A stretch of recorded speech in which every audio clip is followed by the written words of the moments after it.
আল্লাহর বান্দা বলে মালিক আমার কাছে তো কোনো নাকি নাই। আল্লাহর বান্দা পেরেশান হয়ে গেছে, হয়রান হয়ে গেছে। আল্লাহ বলে এইবার তুমি বলো দেখি জান্নাতি হবে নাকি জাহান্নামী হবে? আল্লাহর বান্দা বড় চালাক।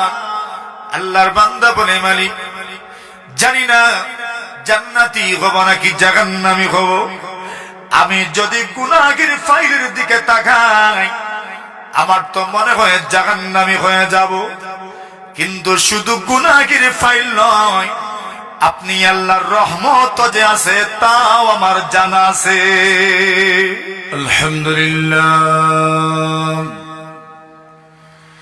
আলহামদুলিল্লাহ নাহমাদুহু ওয়া নাস্তাঈনুহু ওয়া নাস্তাগফিরুহু ওয়া নু'মিনু বিহি ওয়া নাতাওয়াক্কালু আলাইহি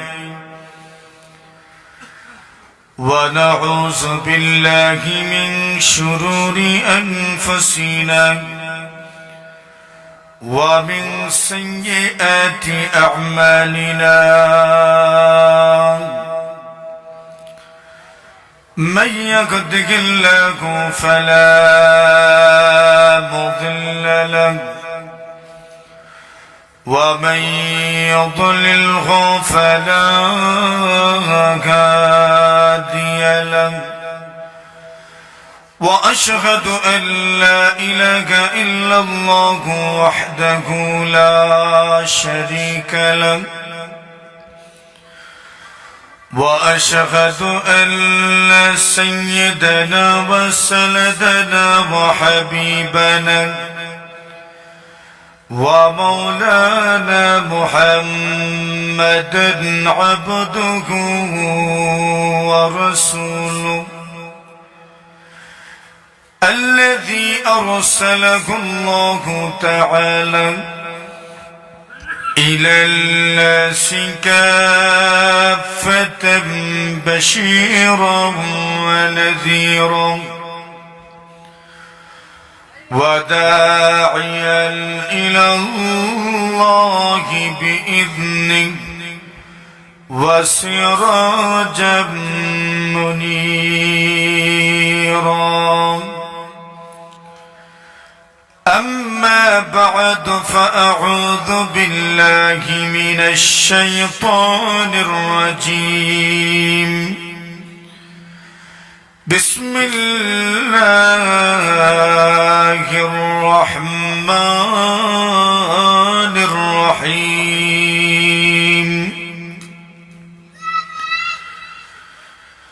فأما من ثقلت موازينه فهو في عيشة راضية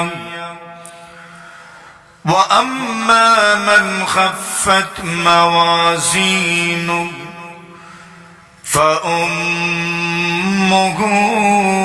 هاوية وما أدراك ما هي نار حامية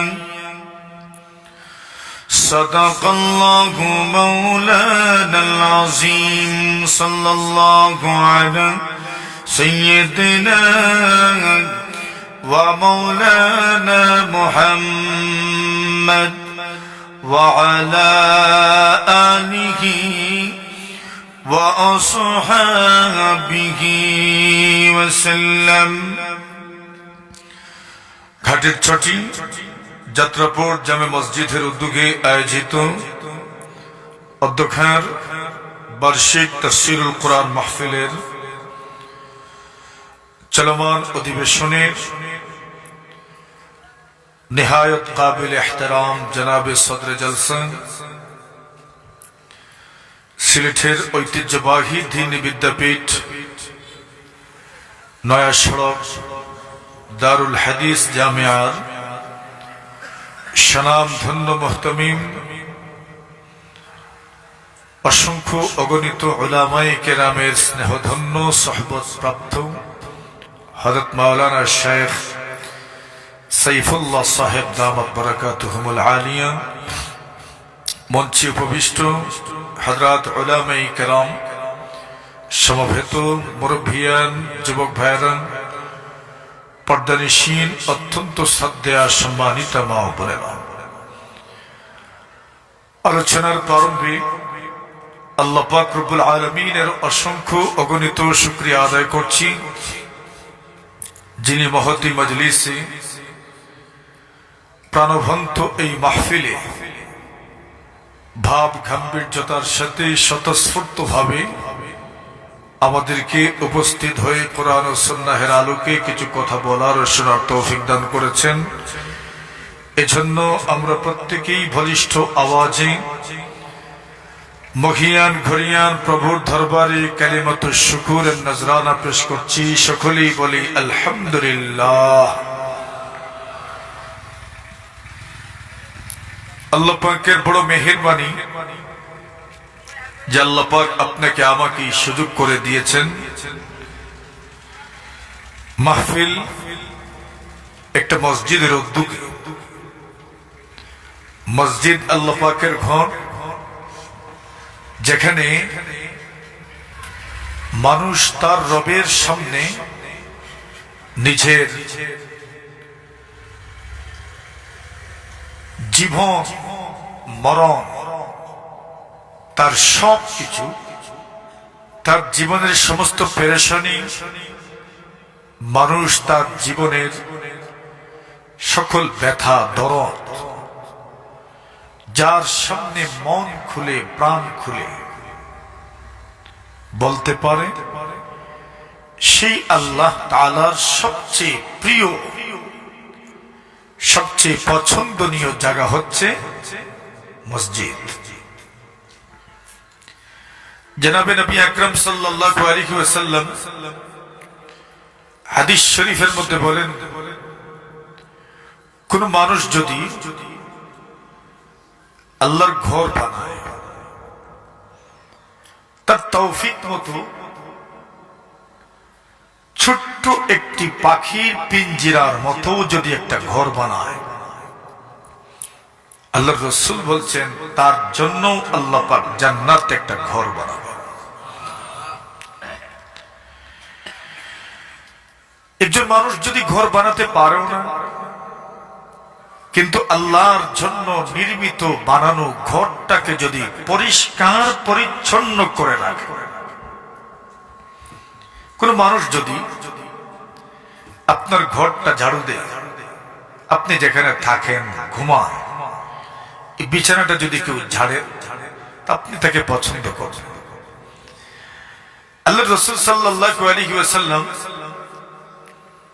এর যুগে একজন মহিলা ছিলেন যিনি মসজিদ ঝাড়ু দিতেন। বুখারী শরীফের রিওয়ায়াত, নবী আকরাম সাল্লাল্লাহু আলাইহি ওয়াসাল্লাম একদিন দেখলেন, প্রশ্ন করলেন সাহাবায়ে কেরামদেরকে যে ওই মহিলা, যে মহিলা মসজিদটি ঝাড়ু দিত, তাকে আমি দেখছি না যে। জবাব দেওয়া হলো, ইয়া রাসূলুল্লাহ, এই মহিলা তো ইন্তেকাল করেছেন।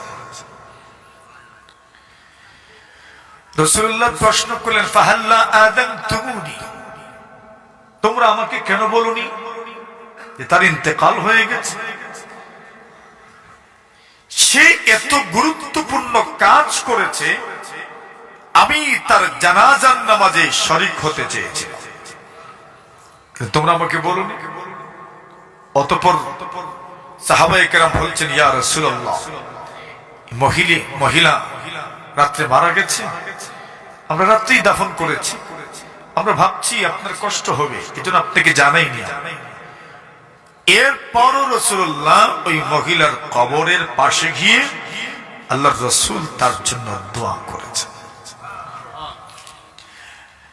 কেন? লিআযীম সানিইহা, মহিলার এই কাজটি এত বড়।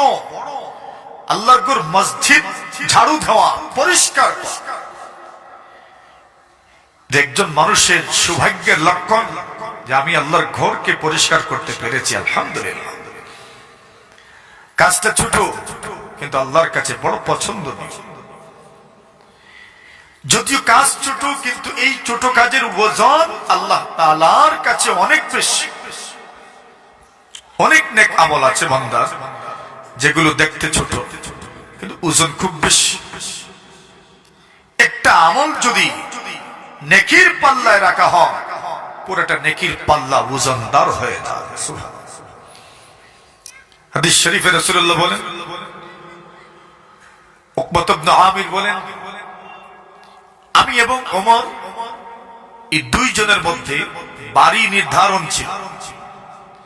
আমরা দুজন একসাথে রাসূলুল্লাহর মজলিসকে মিসও করতাম না, আবার একসাথে উপস্থিত থাকতাম না।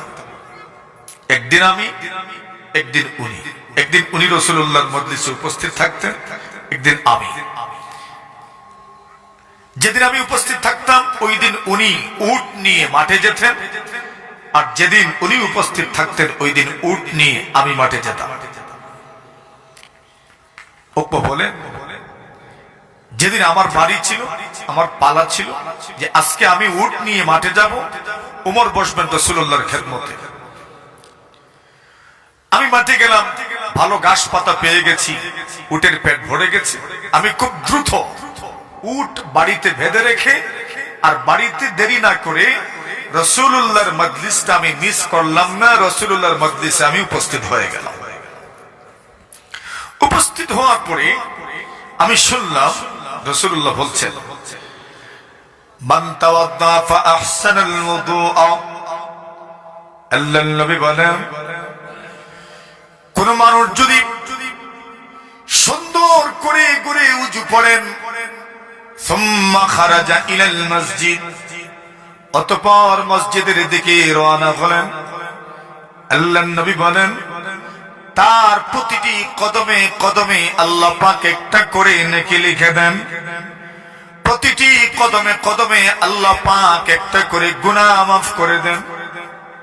আল্লাহর নবীজি বলেন, অতঃপর সে মসজিদে প্রবেশ করলো।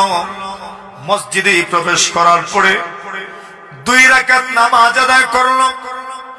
মধ্যখানে কথা বলল না। আল্লাহর হাবিব বলেন, মধ্যখানে কোনো কথা নাই, দুনিয়াবি কোনো কথা বললেন না। 2 রাকাত নামাজ আদায় করলেন। আল্লাহর নবীজি বলেন, এই 2 রাকাত নামাজের মাধ্যমে তার অতীত জীবনের সমস্ত গুনাহ আল্লাহ তাআলা মাফ করে দেন।